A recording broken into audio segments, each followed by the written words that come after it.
Welcome back. Today we're going to talk about maximizing social identity. When there is a crisis, such as a pandemic or a disaster, some people may think that sports are a distraction. In reality, sports can heal a community. Sport can lift our spirits when times are tough. And if we just think back to the pandemic, you probably remember there were attempts to put sports back on television, even on empty stadiums. That is because watching a game and following routines activates psychological resilience mechanisms. The underlying theory of these mechanisms is social identity, which activates the power of we. Social identity is built on the idea that our sense of who we are comes from the sense of I, such as personal dreams and goals, as much as it comes from the we. This is the groups you belong to, such as your family and your friends. This is key when we think about our identities as fans of sports teams. If we break this down, we can see we all have our personal identity as a unique self, and we also have social identities that are comprised of a shared feeling of being part of something bigger.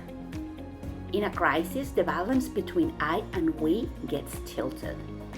When things get tough, the feeling of we, made out of group identity, becomes a critical psychological resource.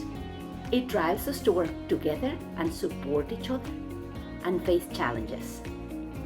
So if we think about it, the power of the sense of we can be harvested by leaders by building a stronger and more resilient group identity.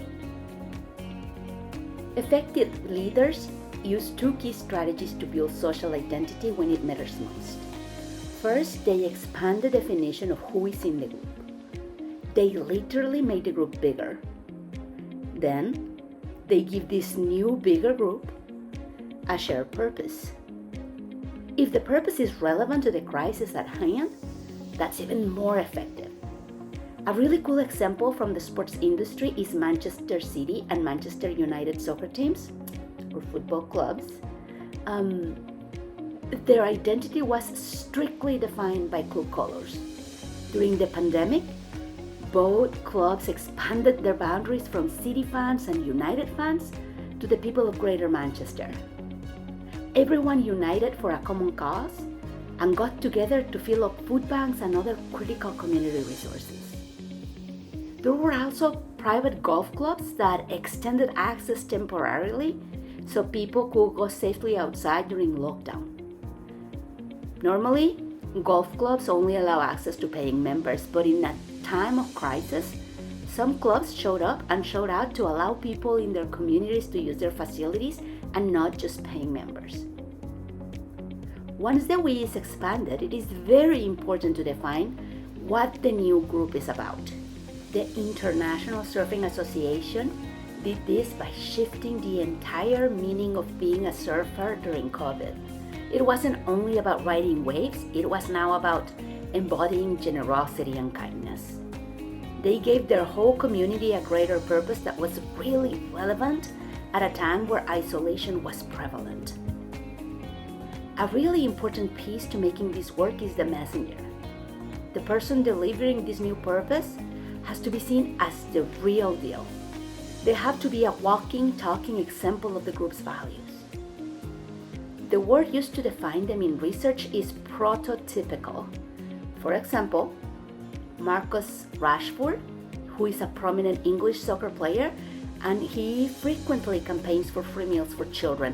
And his lived experience as a child, in addition to his sport fame, propel him as a prototypical leader for the cause in his community. So okay, cool. Leaders can build a bigger we. They can give us this expanded group purpose. What does that mean for you and me? That's where the SPRINT framework comes in.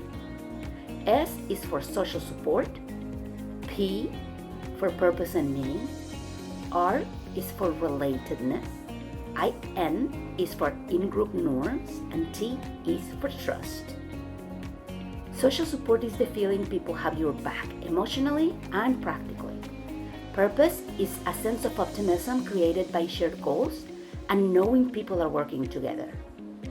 Relatedness is the feeling of connection that can fight the crushing isolation that a crisis can cause.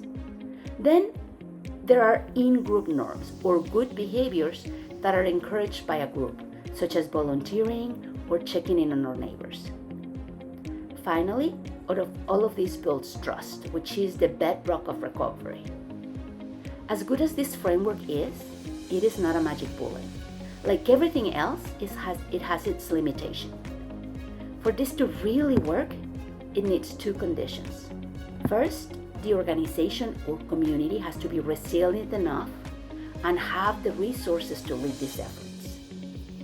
Second, it is most effective in what is called a consensus crisis. This is where pretty much everyone agrees on the problem and the solution. Think about a natural disaster. It gets a lot trickier when there is disagreement about whether there is a crisis and how to solve it. The bottom line is sport is much more than a simple distraction. In a crisis, sport can become an intentional vehicle for building and shaping our sense of identity. And our sense of we is one of the best psychological resources we have for healing and for recovery. So here's a final thought.